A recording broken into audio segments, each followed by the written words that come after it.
S'il y a bien un sujet qui préoccupe les hommes depuis la nuit des temps, c'est bien la taille de leur pénis. Et de nos jours, les consultations pour complexe de petite taille de pénis ou demandes d'agrandissement de la taille ou du volume du pénis sont de plus en plus fréquentes. Et dans l'histoire, avez-vous déjà remarqué que les héros des statues grecques avaient tous des petits pénis? En réalité, à l'époque, on considérait qu'un homme devait se développer surtout par son esprit et ne devait pas être distrait par les pulsions sexuelles, et on préférait alors avoir un petit pénis pour développer l'esprit. D'ailleurs, à l'inverse, les esprits plutôt mauvais et plutôt méchants, on les représentait avec un gros pénis.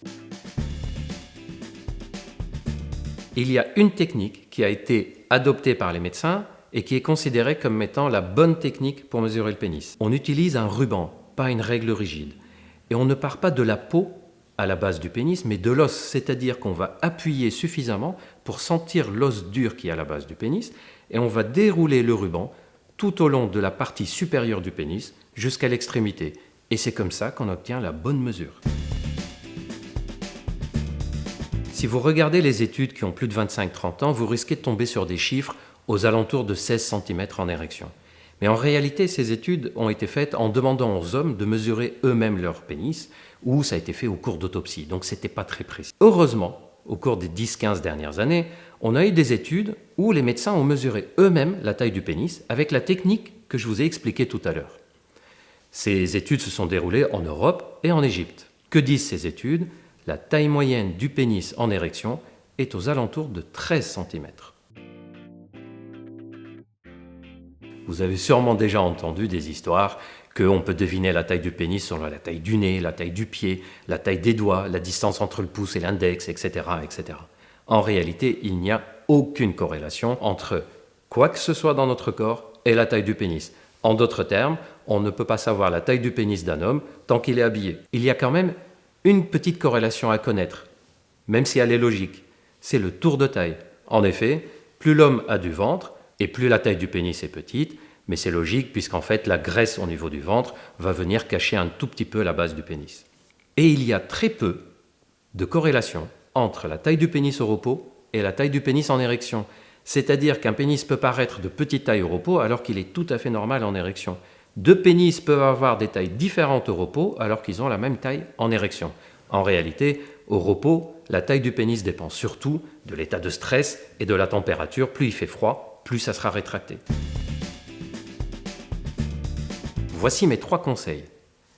Premièrement, et c'est le plus important, évitez de prendre du poids au niveau du ventre et si vous en avez, d'essayer d'en perdre un peu. Pour 2 raisons. La première est logique, c'est que plus on a de la graisse au niveau du ventre et moins on va voir la base du pénis et on risque de perdre visuellement 1 ou 2 cm qui sont cachés par la graisse. Mais il y a une deuxième raison très importante. C'est que cette graisse qu'on a au niveau abdominal, à la longue, elle finit par manger un peu la testostérone. En réalité, elle peut même la transformer en hormone féminine. C'est-à-dire qu'à la longue, année après année, on peut avoir une conséquence négative sur la libido et l'érection, mais aussi, à la longue, ce manque de testostérone peut conduire à une petite rétraction de la taille du pénis. Deuxième conseil, c'est de la logique, mais ça vaut le coup de le rappeler, c'est d'éviter de se déshabiller si on a très froid ou si on est très stressé. En effet, le froid et le stress vont contracter les muscles qui entourent le pénis et ils vont le faire rentrer un tout petit peu et donner une illusion qu'il est de petite taille. Troisième conseil, c'est une technique qui est connue depuis très longtemps, qui consiste à exercer des étirements sur le pénis. Mais attention, ce n'est pas 1 ou 2 coups brusques à exercer dessus, c'est un étirement continu, doux, pendant plus de 20-30 minutes, et il faut le répéter et le faire tous les jours. Et c'est ce côté contraignant qui fait que beaucoup d'hommes finalement ne le font pas. On raconte beaucoup de choses sur la taille du pénis, mais dans la plupart des cas, ce sont des mythes et des fausses croyances. En réalité, la majorité des hommes qui consultent de nos jours pour une petite taille de pénis ont un pénis tout à fait normal, sauf qu'ils ne le savent pas.